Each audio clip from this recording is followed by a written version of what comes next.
시대에 다양한 사건과 난리와 전쟁과 지진과 기근이 지금 우리가 살고 있는 이 시대에 너무나 반복적으로 그리고 자주 보게 됩니다. 경각심을 갖고 임박한 종말을 기다리며 주님 앞에서 하나님의 백성으로 살기로 다짐하는 저희들의 삶 속에 하나님 함께 하셔서 여기까지 우리를 인도해 주신 것 감사합니다. 그러나 어려운 상황에 처해 있는 지체들 주께서 불쌍히 여기시고 위로해 주시고 우리가 그들을 섬길 수 있다면 섬길 수 있는 지혜와 믿음과 그리고 나눔의 마음을 허락하여 주시옵소서. 이전에게도 주의 말씀을 함께 나눕니다. 주께서 말씀하시고 이 말씀을 통하여 주님을 더욱 깊이 알아가는 복된 지체들이 되도록 도와주시옵소서. 예수님의 이름으로 기도드리옵나이다. 아멘. 하나님의 말씀 봅니다. 신명기 4장입니다. 1절로부터 8절까지입니다. 신명기 4장 1절로부터 8절. 이스라엘아, 이제 내가 너희에게 가르치는 규례와 법도를 듣고 준행하라. 그리하면 너희가 살 것이요 너희 조상의 하나님 여호와께서 너희에게 주시는 땅에 들어가서 그것을 얻게 되리라.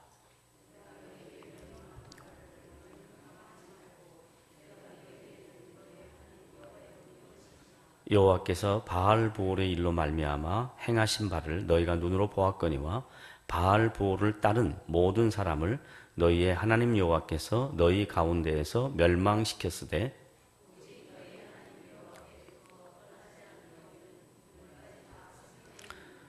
내가 나의 하나님 여호와께서 명령하신 대로 규례와 법도를 너희에게 가르쳤나니 이는 너희가 들어가서 기업으로 차지할 땅에서 그대로 행하게 하려 함인즉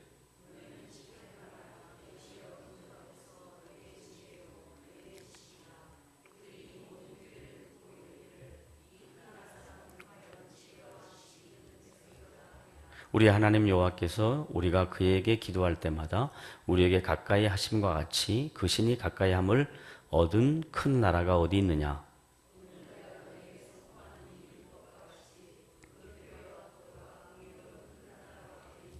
아멘. 오늘은 신명기 4장 1절로부터 8절까지 교독한 말씀 함께 생각합니다.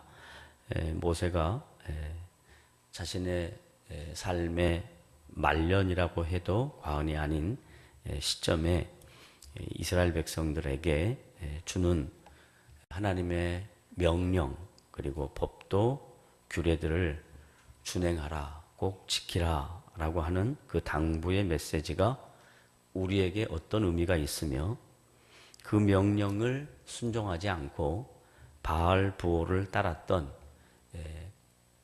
전에 이스라엘 백성들에게 나타난 삶 속에 하나님의 심판과 징계는 어떤 것인가 하는 것을 함께 생각해 보겠습니다. 그래서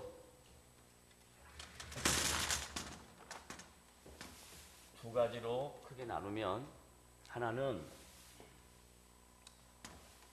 하나님의 명령을 규례와 법도를 잘 지킨 사람들에게 허락한 하나님의 복이 구체적으로 무엇인지 그리고 하나님의 명령과 규례와 법도를 지키지 않은 불순종한 바알브올을 섬긴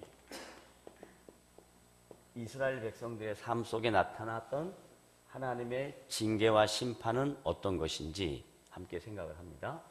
먼저 안타깝게 하나님의 말씀에 대하여 순종하지 못한 이스라엘 백성들이 자기들의 실제적인 삶 속에 필요를 채우기 위해서 눈에 보이지 아니하는 하나님을 의지하기보다는 주변에 있는 자기들보다 더 나은 삶을 살고 있는 사람들의 미디안 사람들의 우상 숭배하는 일을 이스라엘 백성들이 하나님의 명령을 순종하지 아니하고 그 세상적 가치관과 우상 숭배한 일에 대한 결과가 민수기 25장 알겠습니다. 무슨 이야기가 자꾸 무슨 소리가 들리는데 민수기 25장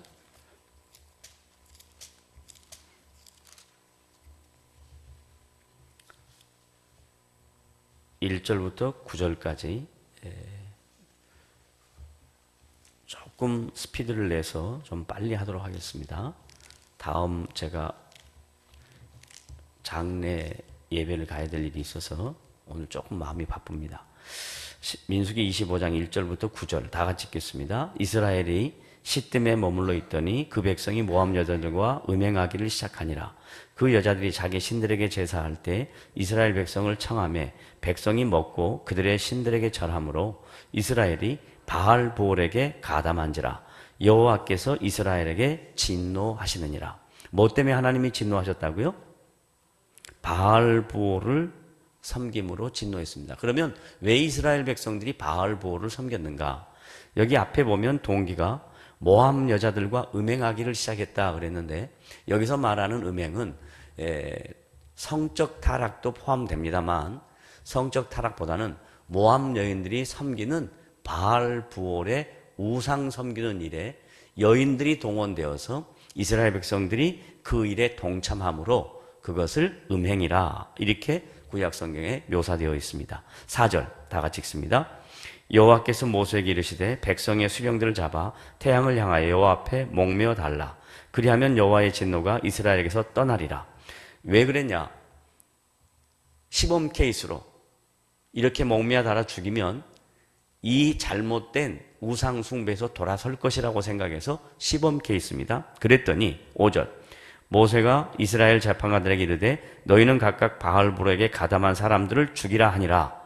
6절 이스라엘 자손의 온 회중이 해망문에서 울 때에 이스라엘 자손 한 사람이 모세와 온 회중의 눈앞에 미디안의 한 여인을 데리고 그의 형제에게로 온지라. 제사장 아론의 손자 엘레아살의 아들 비느하스가 보고 회중 가운데에서 일어나 손에 창을 들고 그 이스라엘 남자를 따라 그의 막사에 들어가 이스라엘 남자와 그 여인의 배를 꿰뚫어서 두 사람을 죽이니 연병이 이스라엘 자손에게서 그쳤더라. 이 두 사람이 모델입니다. 모델 케이스로 죽고 그리고 이 바알보를 섬겼던 이스라엘 백성들에게 나타났던 하나님의 진노는 징계는 그 다음 9절에 시작 그 연병으로 죽은 자가 얼마? 24,000명이더라. 24,000명이 희생당하는 이 역사적 사건 이걸 성경이 구체적으로 상황 전개에서부터 시작해서 그 전개된 과정 그리고 결말까지 구체적으로 기록하고 있습니다. 왜 그러면 이스라엘 백성들이 바알보를 섬겼는가? 다른 거 아니라 자기들의 삶의 피로를 채우기 위한 신을 찾는 것입니다. 그러니까 신앙이라는 것은 나의 피로를 채우기 위해서 신앙이 있다는 것은 이건 세속적인 것입니다. 기독교적 신앙의 가치관은 아닙니다. 나의 피로를 채우기 위해서가 아니라 하나님의 영광과 그분의 나라, 그분의 의를 구하는 것이 기독교 신앙의 가치입니다. 그런데 이 기독교 신앙의 가치가 세속화되면 어떤 문제가 생기냐면 기독교라는 이름은 쓰는데 믿음이라는 이름을 쓰고 구원이라는 이름을 쓰고 신앙이라는 내용을 갖고 있는데 전부 다 자기를 위한 것이라면 이건 기독교적 우상입니다. 기독교의 본질은 하나님께서 우리를 구원하시고 하나님이 이루어 가시는 그 일에 우리가 쓰임받는 도구들이 되어서 구원받은 하나님의 백성들이 하나님의 영광을 위하여 살아가는 것을 가르쳐 신앙이라 그러는데 지금 하나님께서 이스라엘 백성을 부를 때 출애굽기 19장에 보면 너희들은 모든 민족 앞에 제사장 나라가 되고 거룩한 백성이 되라 그랬습니다. 그들에게 맡겨진 역할이 뭐냐면 제사장입니다. 다른 말로 다른 이방에 있는 사람들 앞에 하나님이 어떤 분인가를 드러내주는 도구로 이스라엘 백성이 있단 말이에요. 이스라엘 백성의 필요를 채우기 위하여 하나님이 있는 게 아니라 이방 백성들에게 하나님이 어떤 분인가를 알려주기 위해서 이스라엘 백성이 있다 이 말이에요. 근데 이스라엘 백성들이 그 자기의 역할, 제사장 나라와 거룩한 백성의 역할을 감당하지 못하면 어떻게 되냐? 신앙은 갖고 있는데 세상 사람들이 하고 있는 것과 똑같은 세속화의 길을 걷습니다. 신자도 기독교인도 이 세상에 살면서 우리가 신앙생활하는 목적과 우리의 삶의 가치가 하나님의 영광을 위한 것이 되어야 하는데 그것이 아니고 자기를 위한 것이 될 때 자기도 모르는 사이에 내 안에 있는 또 다른 우상이 내 안에 있다 이 말이죠. 그게 지금 시딤에 머물러 있는 이스라엘 백성들이 넘어진 배경입니다. 하나님은 여기에 대하여 진노하셨습니다. 그러면 지금도 우리가 이렇게 하나님 말씀에 불순종하고 명령을 따라가지 않으면 하나님이 우리를 똑같이 연병으로 이렇게 24,000명을 죽인 것처럼 이런 엄청난 진노를 하시는가? 그러지 않습니다. 그 진노는 예수 그리스도께서 다 받으셨고 예수 그리스도를 통해서 하나님의 자녀가 된 우리에게는 계시의 말씀을 통해서 우리의 가치관을 바꿔줍니다. 이스라엘 백성에게는 사건을 통해서 하나님의 하나님 되심을 드러내지만 우리들에게는 예수 그리스도께서 우리가 받아야 될 모든 진노를 다 지셨으니 그리스도가 오시고 난 다음에 성령을 통하여 성경에 계시된 말씀으로 우리가 누구인가, 우리는 어떻게 살아야 되는가 하는 올바른 가치관을 우리에게 형성시켜 주셨다 이 말이에요. 자, 그러면 하나님의 말씀을 순종하고 지켰던 사람들이 또 있습니다. 여기 보시죠. 4절 다 같이 읽어봅니다. 신명기 4장 4절 시작. 오직 너희의 하나님 여호와께 붙어 떠나지 않은 너희는 오늘까지 다 생존하였느라. 그러니까 진노를 받은 사람도 있고 뭐한 사람도 있어요? 생존한 사람도 있어요. 산 사람도 있어요. 그럼 산 사람은 왜 살았죠? 하나님께 붙어 있고 하나님께 떨어지지 않았다 그러잖아요. 이 말을 신약적 의미로 얘기하면 예수께서 우리를 불러내시고 성령을 통해서 우리와 늘 함께 하시고 성령의 통치와 지배를 받기를 기뻐하는 자의 삶 속에 하나님이 기업을 주시는데, 이 뒤에 가면 기업이라고 신명기에 모세가 묘사했는데 그 기업이 뭔가 신약적 개념으로 넘어가면 로마서로 가봅니다. 로마서 8장.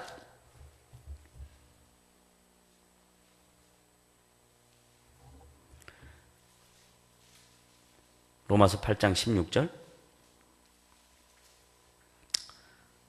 다 같이 함께 읽습니다. 시작. 성령이 친히 우리의 영과 더불어 우리가 하나님의 자녀인 것을 증언하시나니. 하나님의 자녀이면 그 다음 뭐라 그래요? 상속자. 뭐요? 상속자. 상속자를 지금 모세는 뭐라고 이야기했냐면 기업이라고 이야기했습니다. 하나님의 기업. 그 기업을 바울은 뭐라 그랬다고요? 상속자라고 했어요. 상속자. 하나님이 당신의 일을 이루실 때 우리를 통해서 이루시겠다는 거예요. 그러니까 여러분들은 하나님의 나라와 그분의 영광을 위하여 쓰임받는 상속자들이에요. 도구들이에요. 유업을 이을 자예요. 이런 가치관이 형성이 되면 예수를 믿는다는 것은 나의 필요를 채우고 나의 기대하는 것과 요구하는 것들을 채우기에 급급한 것이 아니라 하나님이 그분의 나라를 이루어 가시고 그분의 영광을 드러내는 일에 나를 도구로 삼아서 내가 그 일에 쓰임받는 상속자가 되었다 하는 그 가치관을 갖고 사는 거예요. 자, 자녀이면 또한 상속자, 곧 하나님의 상속자요 그리스도와 함께한 상속자니. 그 다음 말씀 다 같이 읽습니다. 시작. 우리가 그와 함께 뭐? 영광을 받기 위하여. 영광은 지금 받는 건가요? 미래에 받는 건가요? 미래에 받는 거예요. 이게 상속이에요. 하나님 우리에게 주실 영광. 미래에 분명히 얻어질 영광이에요. 상속이에요. 그런데 하나님이 우리가 이 세상 살아갈 때, 성도가 이 세상에 살아갈 때 또 다른 상속으로 준 게 있어요. 유업으로 준 게 있어요. 그게 뭐예요? 고난도 함께 뭐 한다? 받아야 할 것이다. 그러면 예수를 믿고 하나님의 자녀로 살아간다는 것은 항상 내 삶 속에 그냥 밝은 미래만 있는 것이 아니라 우여곡절도 있고 고난의 굴곡도 있고 여러 가지 아픈 인생의 삶도 있다는 것이 전제입니까? 아닙니까? 전제라 이 말이에요. 고난이 있다는 것이 전제예요. 이것을 갖고 살아가는 성도의 가치관 속에 그 다음 넘어갑니다. 고린도전서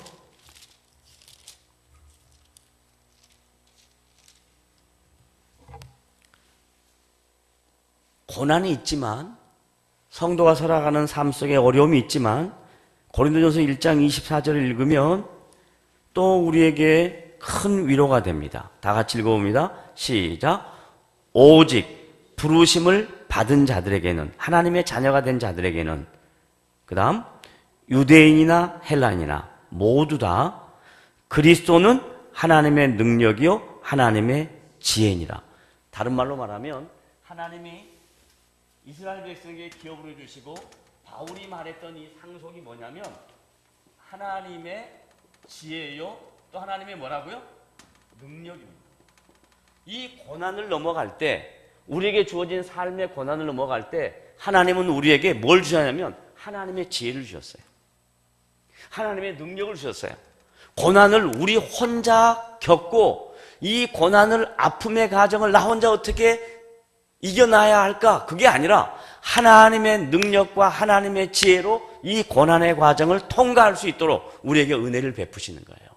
그래서 예수 믿는 모든 사람에게는 하나님의 은혜와 하나님의 능력과 하나님의 지혜가 있다는 것을 믿으시길 바랍니다. 그럼 따라하십시오. 나에게는 뭐가 있어요?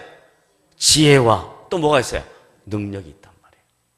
그러니까 여러분, 내가 이 세상에 살아가는 동안에, 하나님의 백성으로 살아가는 동안에 다양한 삶의 우여곡절이 있고 굴곡이 있고 고난을 당한다고 하자고요. 어려움이 있다고 하자고요. 그러나 그 어려움, 여러분 혼자 가는 걸음이 아니에요. 하나님이 함께 가시고 그 하나님이 함께 가시는 것뿐만 아니라 하나님의 지혜와 능력으로 그것을 넘어갈 수 있도록 도와주세요. 자, 요걸 또 사도 바울이 에베소서에서는 뭐라고 했냐면, 에베소서 넘어갑니다.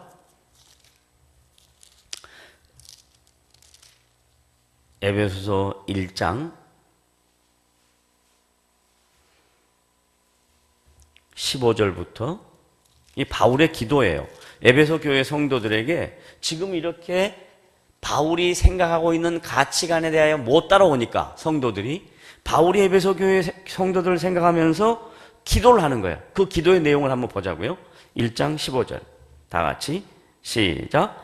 이로 말미암아, 이는 뭐냐면요, 그 위에 하나님이 우리를 구원해내신 과정을 쫙 설명하는 거예요. 에베소 1장 3절부터 14절까지. 그게 이로 말미암아, 그 지시대명사예요.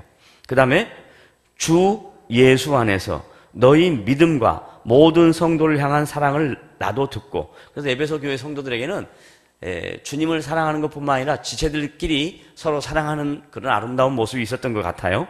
16절 시작. 내가 기도할 때 기억하며 너희로 말미암아 감사하기를 그치지 아니하고. 17절부터 잘 읽어보세요. 시작. 우리 주 예수 그리스도의 하나님 영광의 아버지께서 뭐요? 지혜와 계시의 영을 너희에게 주사 하나님을 알게 하시고. 그 다음 18절 너희 마음의 눈을 밝히사 그의 부르심의 소망이 무엇이며, 하나님이 우리를 부르신 이유가 무엇이며, 그 다음에 성도 안에서 그 기업의 영광의 뭐? 풍성함. 하나님이 우리에게 주신 지혜와 능력은 요만한 게 아니라 풍성하답니다. 풍성하답니다. 저는 개인적으로 이 말씀을 분명하게 신뢰합니다. 그래서 저 개인의 인생을 주님을 만나고 난 이후부터 지금까지의 삶을 이렇게 되돌아보면 하나님이 주신 지혜와 능력의 풍성함으로 여기까지 온 것 같아요. 저의 머리가 좋다? 한 번도 그렇게 생각해 본 적이 없습니다. 여러분들은 그렇게 생각할지는 모르겠지만 저는 그렇게 생각하지 않습니다. 하나님이 주신 지혜와 능력의 풍성함으로 부족하지만 오늘 여기까지 왔다. 저는 그렇게 믿어요. 왜냐하면 이게 하나님의 말씀이니까.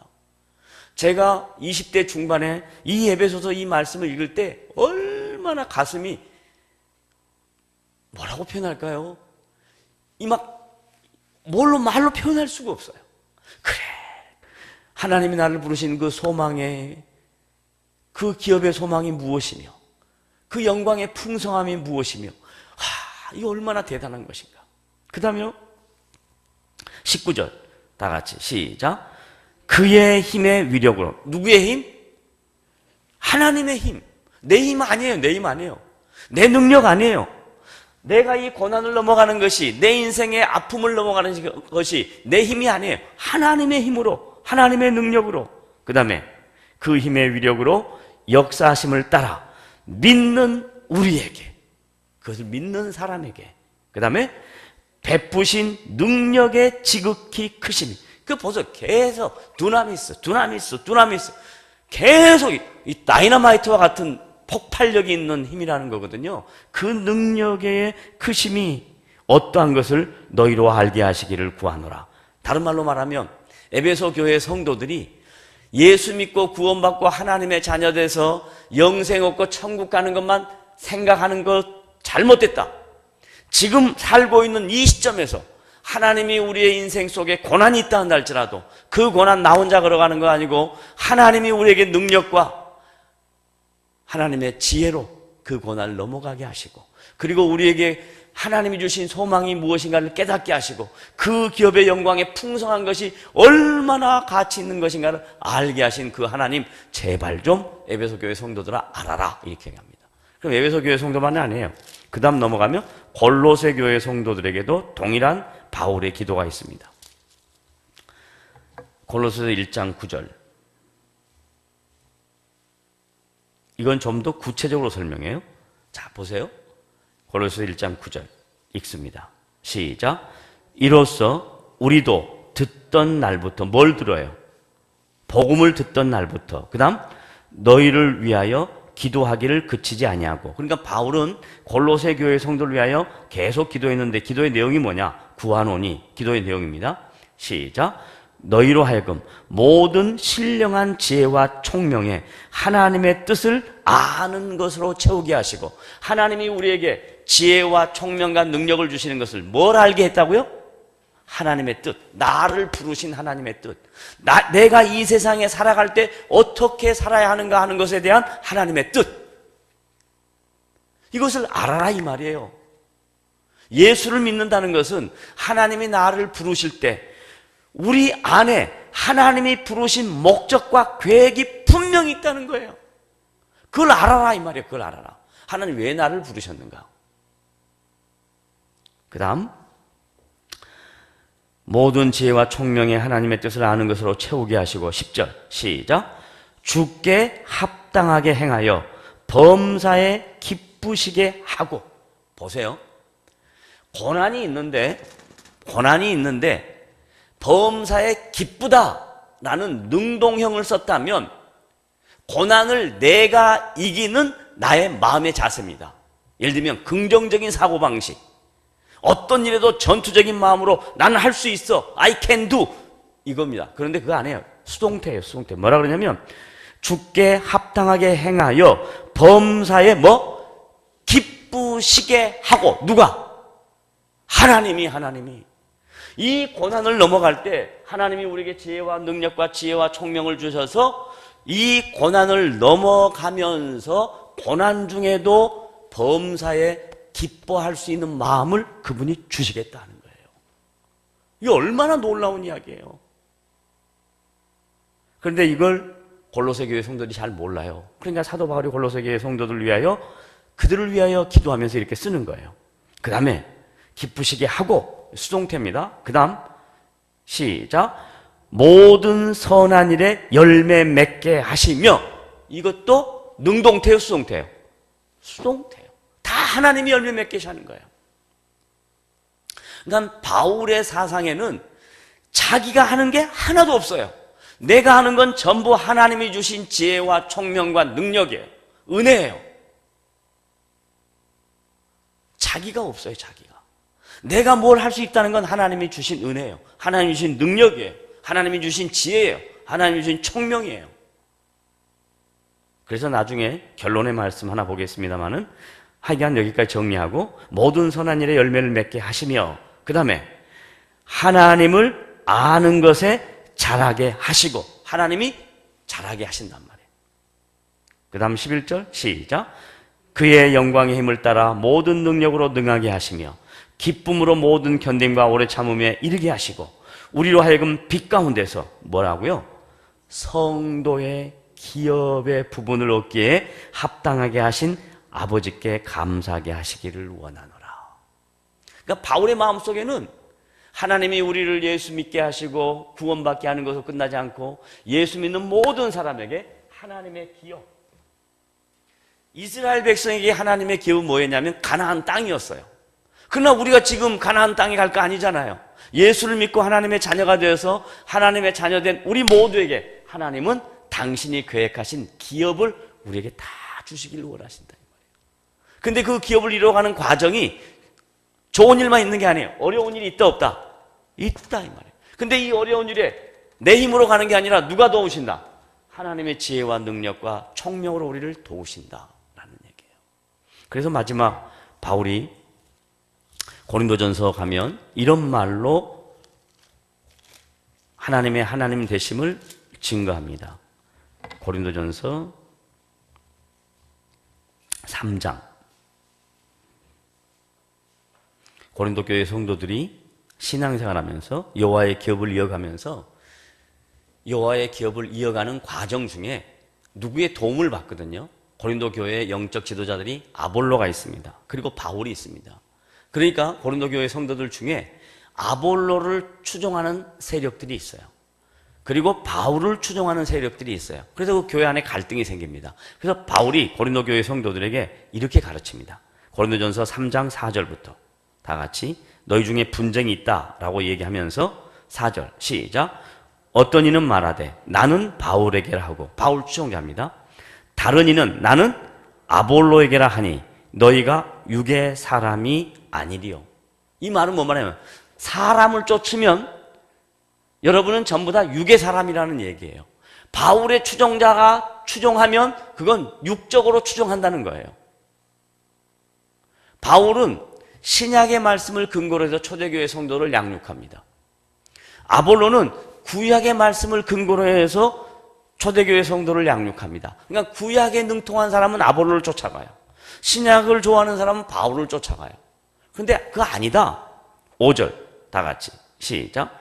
그런즉 아볼로는 무엇이며 바울은 무엇이냐? 바울이 자기에게 하는 거예요. 내가 누구냐? 그 다음에 그들은, 이거 얼마나 객관적이에요. 바울이 자기를 이야기하면서 뭐라 하면 자기를 다른 사도와 하나로 끼워놓고 그들이라고 지칭을 해요. 네? 그들은 3인칭 복수예요. 그들은 다 같이 주께서 각각 주신 대로 너희로 하여금 믿게 한 뭐다? 사역자들이다. 도구들이다. 도구들. 하나님이 쓰시는 일꾼들이다. 그 일꾼들에게 은사를 다르게 줬다. 그래서 6절 시작. 나는 심었고, 그러니까 바울은 뭐 하는 역할을 하는 거예요? 심는 역할, 기초를 다지는 역할을 하는 거예요. 그 다음에 아볼로는 뭐예요? 물을 주는 거예요. 양육하게 하는 거예요. 양육, 비료 주는 거예요. 그 다음 오직 하나님은 자라나게 하셨다. 그러니까 우리가 이런 하나님의 지혜와 능력과 총명으로 이 고난의 과정을 이겨나갈 때 우리를 이겨나가게 하신 분은 누구다? 사역자들이다? 아니면 하나님이다? 하나님이다 이 말이에요. 하나님이 여러분의 인생 속에, 여러분의 삶 속에 하나님의 하나님 되심을 드러내기 위해서 여러분의 인생에 고난이라는 과정이 만약에 있다면 이 고난의 과정을 이용해서 하나님의 지혜와 능력과 총명으로 하나님이 여러분을 자라나게 하시는 그 거룩한 비밀을 사도 바울은 기업이라 그러고 상속자라 그런 겁니다. 그러니까 저와 여러분은 하나님의 나라와 영광을 이을 기업, 하나님의 나라와 영광을 이을 상속자들이다 이 말이에요. 그 다음 7절 다 같이 시작. 그런즉 심는 이나 물 주는 이는, 이거 정확하게 알아야 돼요. 사역자들은요, 그 사역의 과정이 끝나면 정말 there are nothing이에요. 아무것도 아니에요. 여기서 말한 아무것도 아니다라는 것은 그가 주를 위하여 헌신하고 수고했던 모든 과정들이 쓸모없다 그 말이 아니고, 자기에게 맡겨진 시간의 도구로서의 역할이 끝나면 사람들이 그를 수고했고 훌륭하고 평가하고 존대해 주는 것은 좋지만 그 다음, 그 이상, 그 이하도 아니다 이 말이에요. 그 다음 자기에게 주어진 남은 인생을 사는 거예요. 남은 인생을. 자, 그런즉 심는 이나 물 주는 이는 아무것도 아니로되, 그 다음 오직 자라게 하시는 이는 하나님뿐이시다. 이게 두 번 반복한 거예요. 강조하려고. 그리고 8절 시작. 심는 이와 물 주는 이는 한 가지나 각각 자기가 일한 대로 자기의 상을 받으리라. 그러니까 도구들은 다른 것 때문에 이 사역을 감당하는 게 아니에요. 주님이 주실 상급을 바라보고 가는 거예요. 그 상급이 어떤지는 저도 모르겠어요.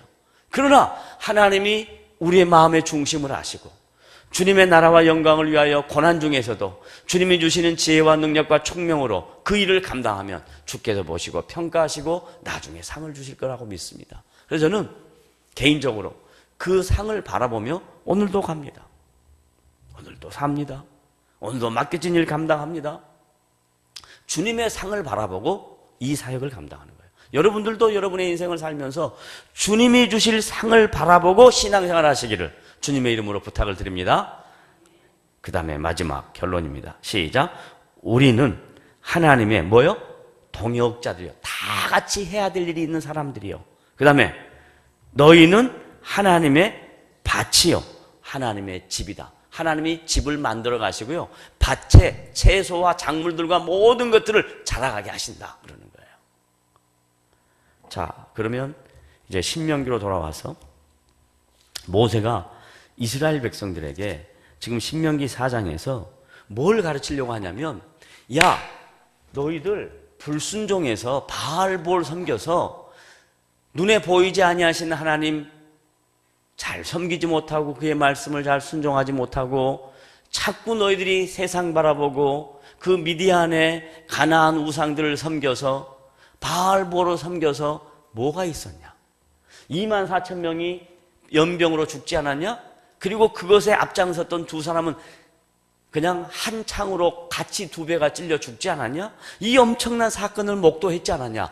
그런데도 또 여전히 그런다 안 그런다? 그런다 이 말이에요. 그게 우리의 연약함이에요. 그러면 구약의 성도들은 그럴 수밖에 없어요. 왜? 하나님의 계시가 완전하지 않았거든요. 근데 지금 우리는 이런 말씀을 눈으로 다 보고 이렇게 하면 안 된다 하는 거 알고 이 모든 것 그리스도께서 다 이루신 거 알고 그리고 하나님의 지혜와 능력과 총명으로 우리를 채우시고 우리를 통해서 여호와의 기업을 있게 하시고 하나님의 나라와 영광을 위하여 우리를 사용하시겠다 그러는데도 불구하고 이스라엘 백성들보다 더 험한 이 세상의 가치관에 눈이 홀림을 당하고 마음의 유혹을 당하면 얼마나 안타까운 일인가 하는 것입니다. 그래서 예수님이 우리에게 마태복음 6장 23절에 너희는 6장 33절에 너희는 삶의 우선순위를 정해주는 거예요. 먼저 매일 순간순간 삶 속에서 먼저 그의 나라와 그의 의를 구하라 그랬어요. 다 같이 따라합니다. 시작. 너희는 그러면 되겠어요. 다시 시작. 나는 그 다음에 먼저 그의 나라와 그의 의를 구하자 이거예요. 그리하면 이 모든 것을 하나님의 지혜와 능력과 총명으로 우리에게 더하실 것을 믿고 살아가는 신자의 삶이 복된 삶인 것입니다. 근데 우리가 그걸 거꾸로 합니다. 하나님 지혜 주십시오. 내가 알아서 할게요. 하나님 총명 주세요. 내가 알아서 할게요. 그거 아닙니다. 우리가 해야 할 일은 하나님이 기뻐하시는 일이 무엇인가만 추구하는 겁니다. 그것을 위하여 최선을 다합니다. 내가 그렇게 살려고 각오를 합니다. 다짐을 합니다. 그 길이 비록 고난의 길이라 한다 할지라도 그걸 하고 있으면 하나님이 우리의 삶에 필요한 것들을 넉넉하게 덤으로 채워주실 줄 믿는 것이 오늘 우리에게 주신 하나님의 말씀입니다. 다시 한번 따라합시다. 너희는, 그 다음에 시작, 먼저 그의 나라와 그의 의를 구하자. 그리하면 이 모든 것을 또 너희에게래, 나에게 더하시리라. 그래서 예수 믿는 인생은 덤의 인생입니다. 덤. 제가 언젠가 어디에서 덤의 인생이라고 그랬더니 어떤 분이 끝나고 나서 목사님, 우리 예수 믿는 사람은 덤앤더머예요? 그러더라고요. 근데 저는 그 말에 일리가 있다고 생각해요. 덤앤더머처럼 이게 골이 빠진 것 같은 사람처럼 사는데 절대로 골 빠진 인생이 아니다. 왜냐하면 하나님의 지혜와 하나님의 능력과 하나님의 총명으로 여러분의 필요한 것을 그분이 채우실 것을 믿으셔야 합니다. 그렇게 살아가는 거예요. 그냥 그렇게 하다 보면 답이 나오는 거예요. 하다 보면. 기도하겠습니다. 하나님 아버지 감사합니다. 오늘도 이 저녁에 나와 주의 말씀을 함께 생각하고 나눕니다. 이 말씀 잘 묵상하고 우리 각자에게 주어진 인생 하나님 앞에서 의미 있게 사는 성도들, 지체들 되도록 도와주시옵소서. 우리에게 허락한 기업이 있습니다. 우리에게 허락한 하나님의 나라와 유업과 상속이 있습니다. 주님 주실 지혜와 총명과 능력과 은혜를 믿사오니 주께서 우리의 인생을 간섭하시사 우리의 인생이 하나님 앞에 의미 있는 인생들 되게 하시고 가치 있는 인생들 되게 하시고 열매 맺는 인생들 되게 하셔서 많은 사람들에게 유익함을 끼치며 덤으로 사는 인생들의 본을 많은 사람들에게 드러내는 복된 성도들 되도록 도와주시옵소서. 예수님의 이름으로 기도드리옵나이다. 아멘. 각자 기도하시고 돌아갑니다.